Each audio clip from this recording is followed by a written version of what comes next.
ஒரு குட்டி வசனம் வாசிக்க போகிறோம் ஃப்ரெண்ட்ஸ். இந்த வசனம் எங்கே இருக்குன்னா யாத்திராகமம் 20வது அதிகாரம் 13வது வசனம் ஃப்ரெண்ட்ஸ். சின்ன வசனம் தான். கொலை செய்யாதிருப்பாயாக 10 கட்டளைகளில் ஒரு கட்டளை ஃப்ரெண்ட்ஸ்.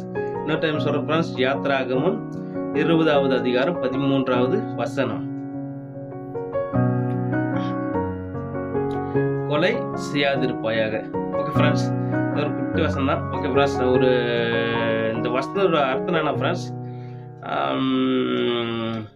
கடவுள் வந்து மோசேக்கு வந்து ஒரு 10 கட்டளை கொடுக்குறாரு. அந்த கட்டளைகளில் முக்கியமான ஒரு கட்டளை என்னென்னா கொலை செய்யாதிருப்பாயாக. நம்ம யாரும் கொலை செய்யக்கூடாது ஃப்ரெண்ட்ஸ். கொலை இதான் இந்த வசனத்தோட குட்டி கதை. நம்ம எல்லாமே இப்போ இது தெரியும். இது ஒன்றும் மறைபொருளான ஒரு வசனம் கிடையாது ஃப்ரெண்ட்ஸ். ஓகே ஃப்ரெண்ட்ஸ், நான் ஒரு குட்டி தாட்ஸும் கூட ஷேர் பண்ண விரும்புகிறேன் ஃப்ரெண்ட்ஸ். கொலை செய்யறதுக்கு 2 முக்கியமான காரணங்கள் வந்து நிறைய காரணங்கள் இருக்கலாம். ஆனால் நான் 2 முக்கியமான காரணங்கள் வந்து கூட ஷேர் பண்ண விரும்புகிறேன் ஃப்ரெண்ட்ஸ்.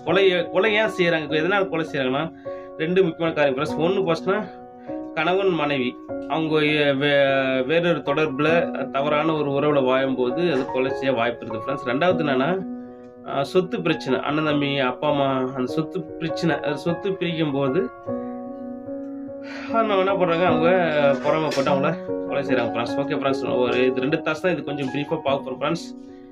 ஃபஸ்ட்டு தாட்ஸ் என்னென்னா ஃப்ரெண்ட்ஸ், கணவன் மனைவி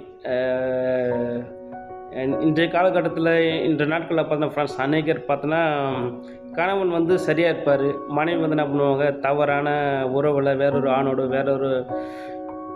அவங்க தொடர்பு, அதாவது உடலுறவு அந்த தொடர்பு இருக்கும்போது ஆண் என்ன பண்ணுறாரு, எனக்கு துரோகம் பண்ணிட்டா அப்படி சொல்லிட்டு அவங்க மனைவி கொலை செய்கிறாரு. சில பேர் என்ன பண்ணுறாங்க, பெண்கள் கூட பார்த்தோன்னா பெண்கள் கரெக்டாக இருப்பாங்க, ஆண்கள் என்ன பண்ணுவாங்க, வேறொரு மனைவியோட வேறொரு பெண்ணோட தொடர்பு இருக்கும்போது பெண்கள் என்ன பண்ணுறாங்க, அவங்களுக்கு கொலை செய்கிறாங்க.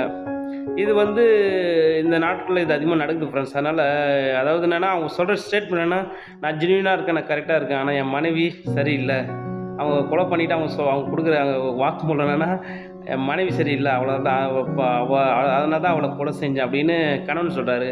மனைவி என்ன சொல்கிறாங்க, என் கணவன் சரியில்லை, நான் உண்மையாக தான், நான் ஜென்யூனாக உண்மையாக இருக்கேன், அவருக்கு துரோகம் மாட்டேன், அதனால தான் அவளை நான் கொலை செஞ்சேன் அப்படின்னு சொல்லிட்டு நிறைய பேர் சொல்கிறாங்க.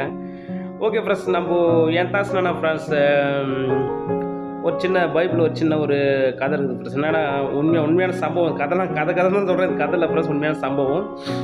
அன்னை மரியாள் அவங்களுக்கும் யோசேப்பு அவங்களுக்கும் திருமண நாள் முடிவு பண்ணிட்டாங்க. திருமணம் நிச்சயம் பண்ணியாச்சு.